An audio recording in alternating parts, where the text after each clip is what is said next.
Hello everyone, today I am going to cover part 8 of our Super MCQ series which is based on William Wordsworth. To get all information which I have mentioned in earlier videos, please watch my previous videos and also join our Telegram channel to get PDF. So without delay, let's start. MCQ number 161 is My Heart Leaps Up is a short lyric poem by romantic poet William Wordsworth. When was it written? पूछा गया है कि माई heart leaps up जो एक short lyric poem है जिसको romantic poet William Wordsworth ने compose किया है, इसको लिखा कब गया था, यानी कब कंपोज किया गया था. So what will be correct answer? Correct answer will be option number B.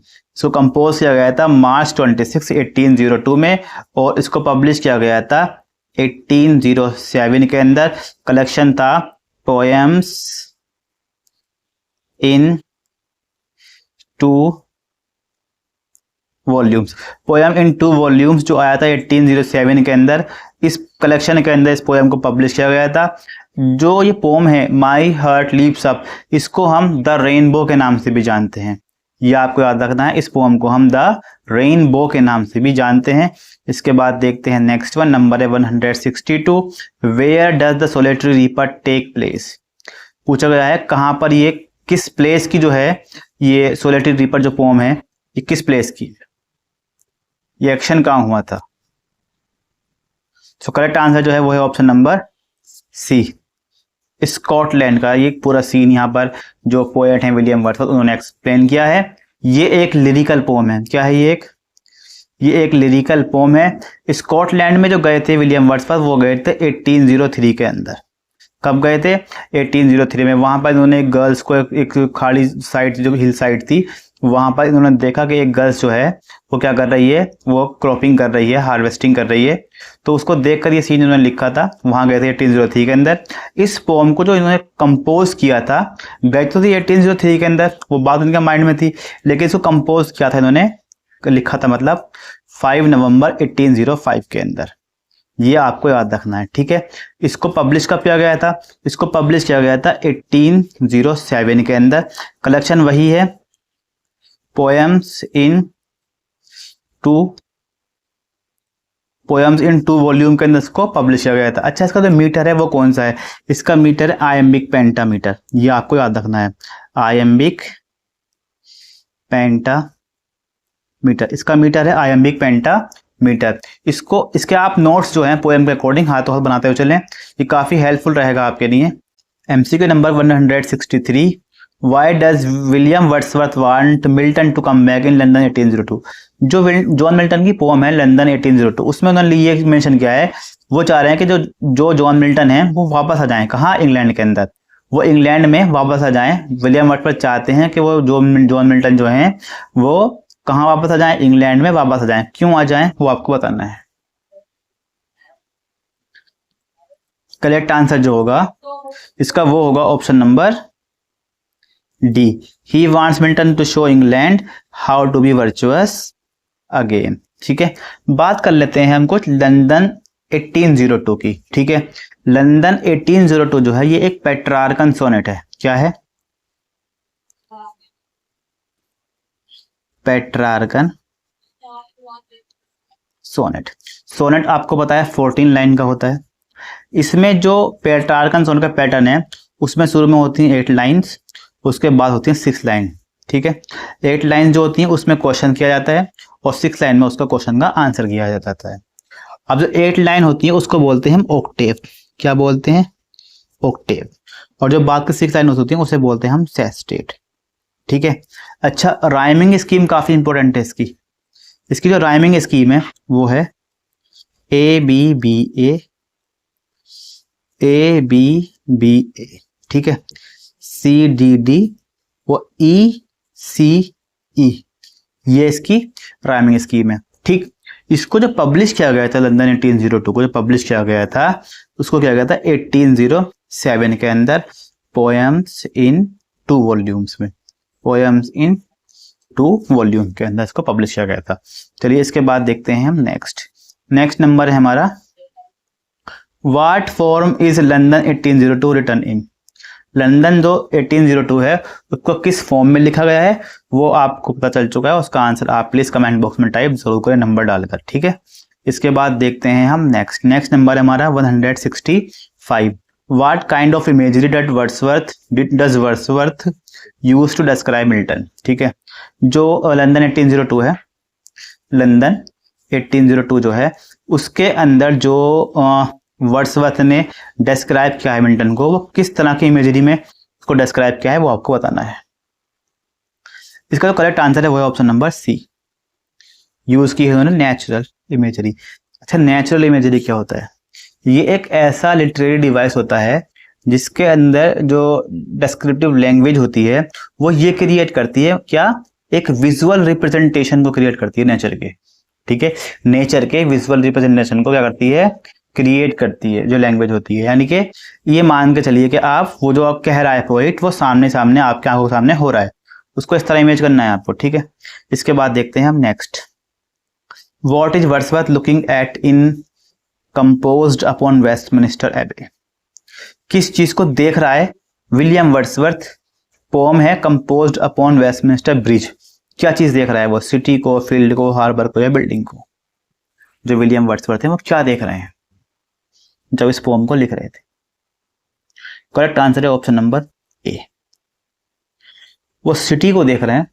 और सिटी को देखते हुए उन्होंने बहुत सी चीजों को क्या है इसके अंदर मतलब मेंशन किया है। और वो मेंशन जो किया है पोएम के अंदर, उन्होंने शिप को मेंशन किया है,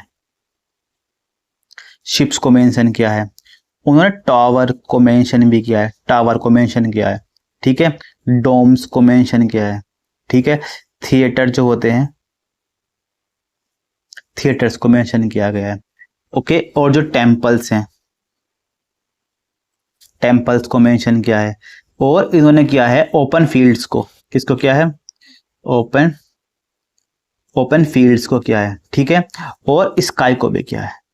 इन सब चीजों को इन्होंने क्या किया है, मेंशन किया है, ठीक है। कि हाँ वो बता रहे हैं कि वो चीजें देख रहे हैं सिटी के अंदर, तो इन सब चीजों को वो देख रहे थे। अच्छा, जो कंपोज्ड अपॉन वेस्टमिनिस्टर एबे है, ये सोनेट है, सोनेट है पेट्रार्कन सोनेट। कौन सा है? पेट्रार्कन सोनेट, ठीक है। इसमें जो जॉन मिल्टन है, ओ सॉरी, जो इसमें विलियम वर्ड्सवर्थ हैं वो डिस्क्राइब कर रहे हैं लंदन को। किसको डिस्क्राइब कर रहे हैं? वो लंदन को कर रहे हैं। और किसको कर रहे हैं?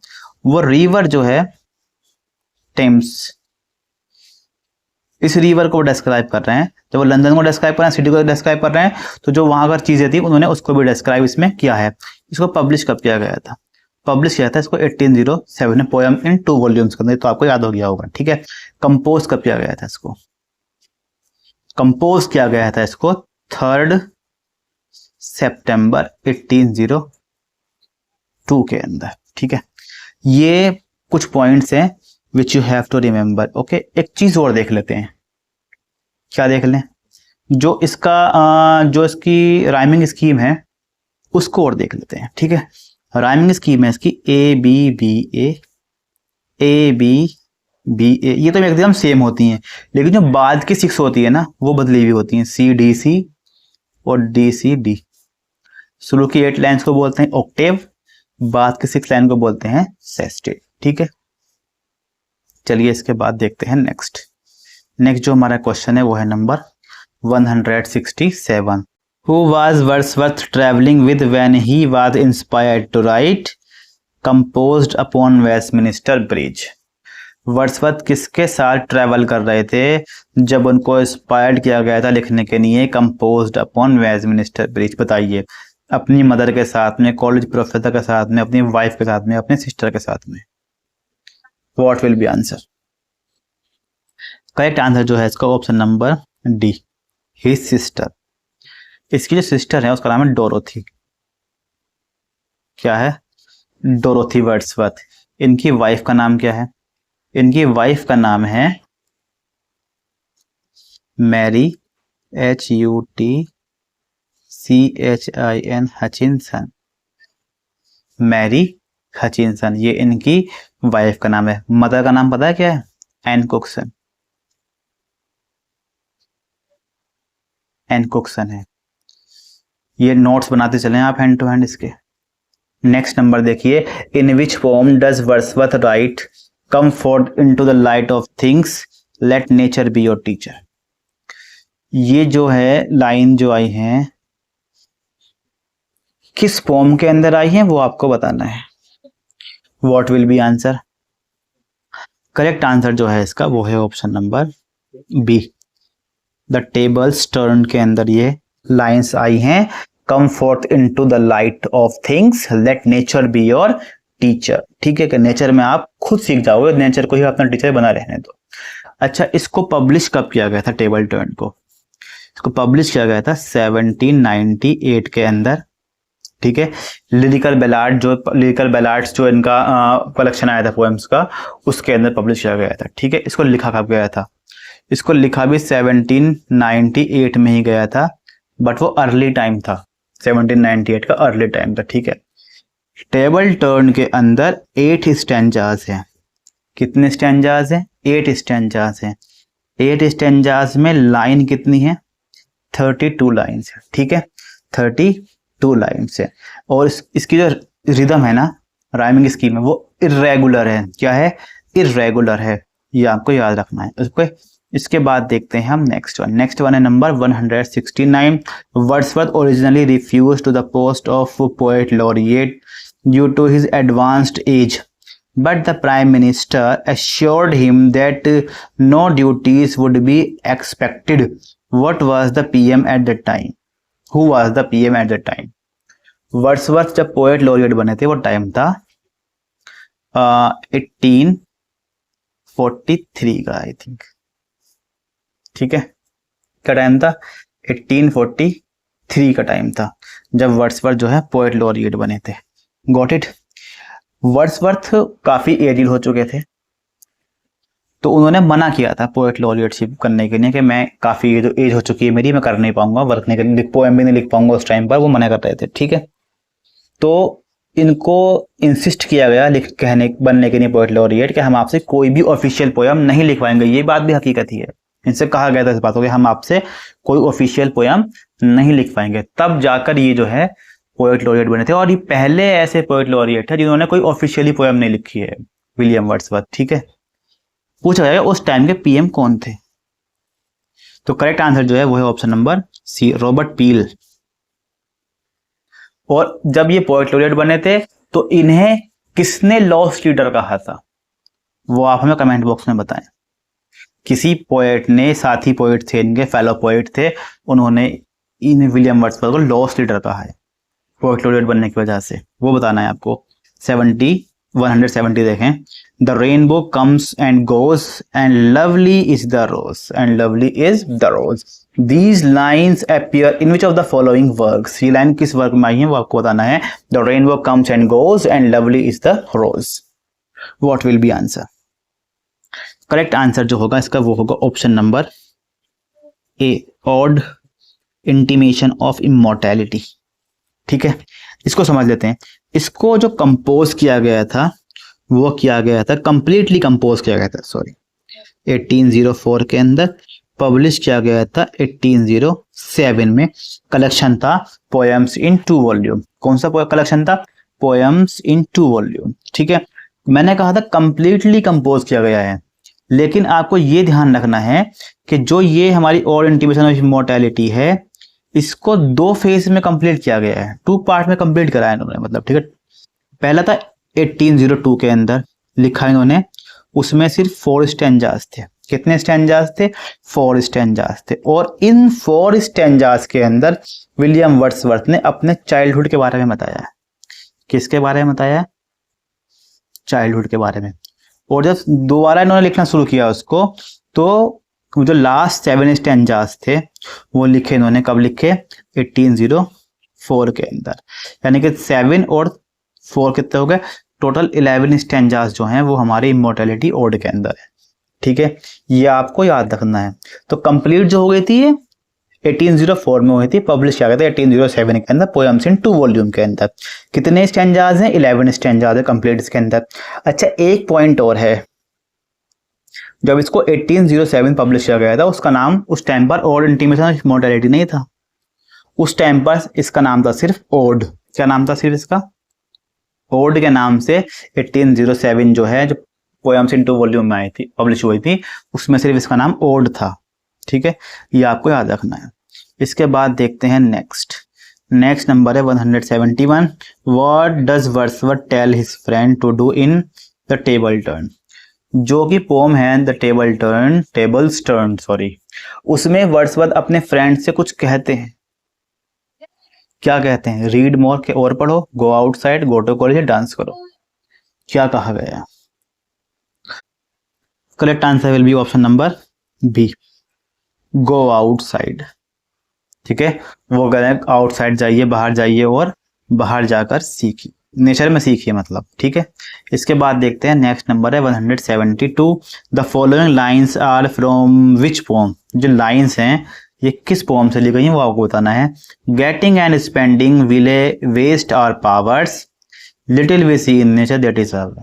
ठीक है, बताइए ये किस पोम से ली गई हैं? करेक्ट आंसर है option number C, the world is too much with us. ठीक है, the world is too much with us के हम इंपॉर्टेंट पॉइंट्स को समझते हैं अब। ठीक है, मेन चीज तो ये काफी समझ ही जाएंगे आप कि हाँ ये इसका हो सकता है, तुक्का भी लग सकता है, लेकिन जो मेन पॉइंट्स है वो आपको समझने बहुत जरूरी होते हैं। ठीक है, तो ये एक सोनेट है। क्या है ये? एक सोनेट है। अब कौन सा सोनेट है? पेट्रार्कन सोनेट है। जो विलियम वर्ड्सवर्थ है इन्होंने मैक्सिमम पेट्रार्कन सोनेट में ही सब कुछ लिखा है। ठीक है, पेट्रार्कन सोनेट में वही के होते हैं, 8 6 में डिवाइड होता है। इसके राइमिंग स्कीम देखते हैं पहले। A B B A, A B B A, C D और सी डी, 4 1 2 अलग है, 4 4। ठीक है, अब वही है, ये ऑक्टेव हो गया या सेस्टेट हो गया, प्रॉब्लम दी जाती है, प्रॉब्लम का सॉल्यूशन मिलता है। ठीक, इसके बाद आगे समझते हैं पब्लिश कब किया गया था। तो पब्लिश की गई थी 1807 पोयम इन 2 वॉल्यूम्स के अंदर। पब्लिश की गई थी 1807 में। तो कंपोज कब की गई थी? कंपोज की गई थी 1802 के अंदर। कब की गई थी? 1802 के अंदर जो कंपोज किया गया था। फ्रेंड्स, अगर अभी तक आपने हमारी वीडियो को लाइक नहीं किया है तो प्लीज हमारी वीडियो को लाइक जरूर कीजिए। अपना रिव्यू आप हमें कमेंट बॉक्स में जरूर दीजिए कि वीडियो आपको कैसी लगी है, या नेक्स्ट वीडियो आप किस टॉपिक पर चाहते हैं, या किस एग्जाम की आप प्रिपरेशन कर रहे हैं। ठीक है, या कोई सजेशन हो तो आप हमें वो भी कमेंट बॉक्स में टाइप कर सकते हैं। रिव्यू आप अपना जरूर दीजिएगा, ये हमारे लिए इंपॉर्टेंट है। ठीक, इसके बाद देखते हैं next one. Who did Wordsworth right VR7 with? यानी कि वर्ड्सवर्थ ने किसके साथ में लिखी है VR7, वो आपको बताना है। What will be answer? Correct answer जो है वो ऑप्शन नंबर ए है, Samuel Coleridge, Samuel Taylor Coleridge, ST Coleridge. ठीक है, इसको लिखा गया था 1798 के अंदर। ठीक, पब्लिश भी किया गया था 1798 के अंदर। अब ये तो मैक्सिमम आपको पता ही होंगे। एक फैक्ट और है, इसका एक दूसरा नाम भी है।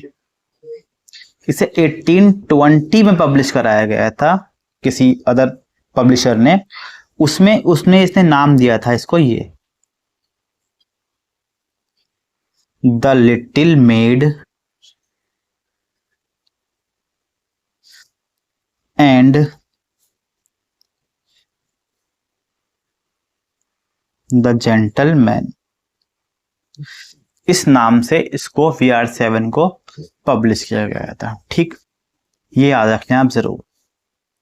इसके बाद देखते हैं 174। How many stanzas are in a slumber did my spirit seal? A slumber did my spirit seal जो है ये एक लूसी पोयम है। कौन सी पोयम है? Lucy poems. Lucy poems total जो है 5 हैं।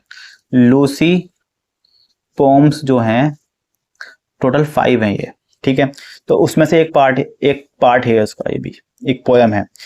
स्टेंजास में सिर्फ 2, ये आपको याद रखना है। ठीक है, चलिए इसके बाद देखते हैं next 175। What form is a slumber did my spirit seal written in? किस फॉर्म में लिखी गई है वो आपको बताना है। सो what will be answer? Correct answer है ऑप्शन नंबर ए। मैंने फर्स्ट क्वेश्चन में एक्सप्लेन इसलिए नहीं किया था क्योंकि मुझे पता था सेकंड क्वेश्चन भी इसका इस तरह का ही होगा। ठीक है, तो ये बैलेड है।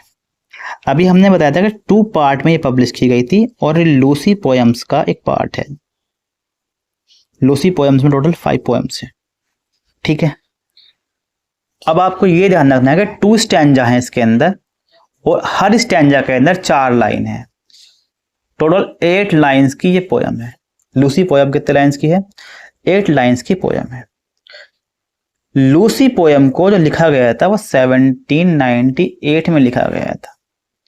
उसको पब्लिश कब किया गया था? असलम्बर्ड बाय स्प्लिट सील को पब्लिश कब किया गया था? असलम्बर्ड बाय स्प्लिट सील को पब्लिश किया गया था 1800 के अंदर। कब किया गया था इसको पब्लिश? 1800 के अंदर सेकेंड एडिशन था लिरिकल बैलाड्स का, उसमें पब्लिश किया गया था। ठीक, चलिए इसके बाद हम देखते हैं next. Next 176 what was Wordsworth appointed in 1813 for Westmoreland.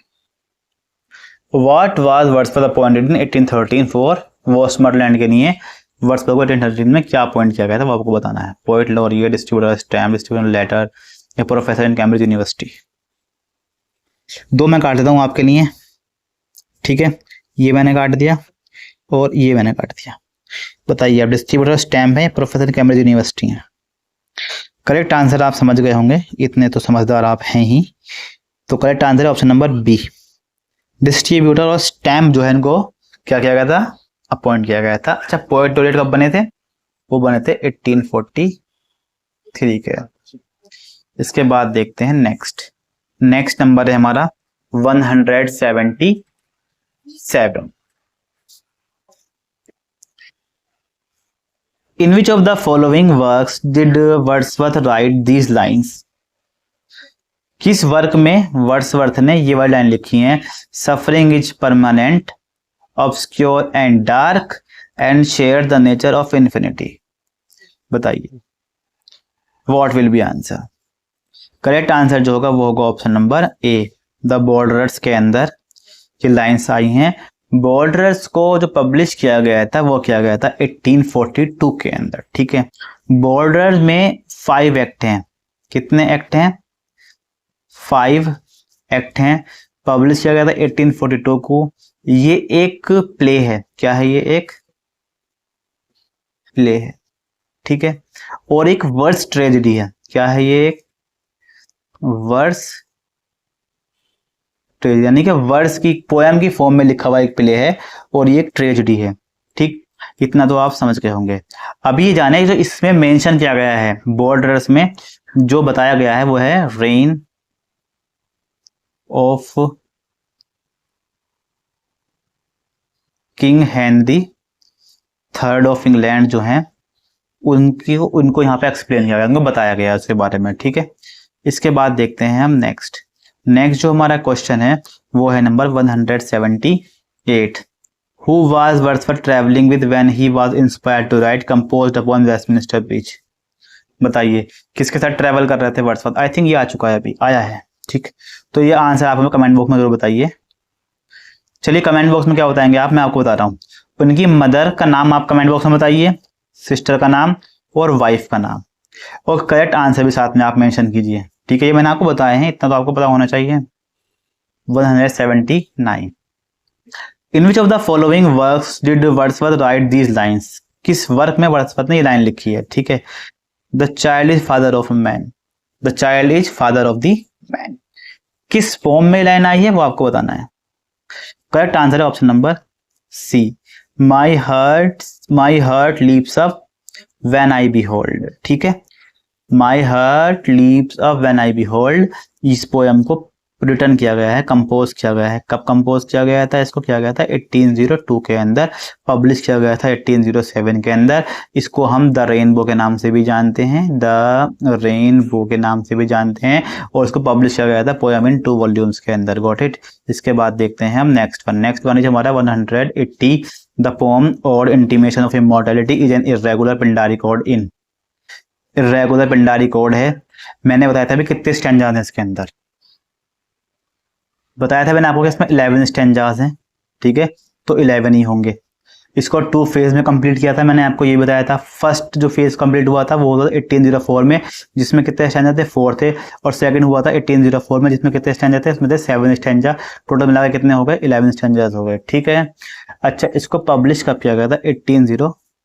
1897 publish किया गया था पोयम इन 2 वॉल्यूम्स के अंदर। पोयम्स इन 2 वॉल्यूम्स के अंदर इसको पब्लिश किया गया था, ये आपको याद रखना है। Got it. और इसको जो 1807 में पब्लिश किया गया था वो ओड के नाम से किया गया था, ये भी आप प्लीज याद रखें। सो फ्रेंड्स, आज के लेक्चर में हम इतने एमसीक्यूज को ही कवर करेंगे। प्लीज वीडियो अगर आपको पसंद आई तो प्लीज वीडियो को लाइक करें, अपने फ्रेंड के साथ में शेयर करें। अपना ध्यान रखें, मिलते हैं आपसे नेक्स्ट वीडियो में। Thank you so much for watching the video.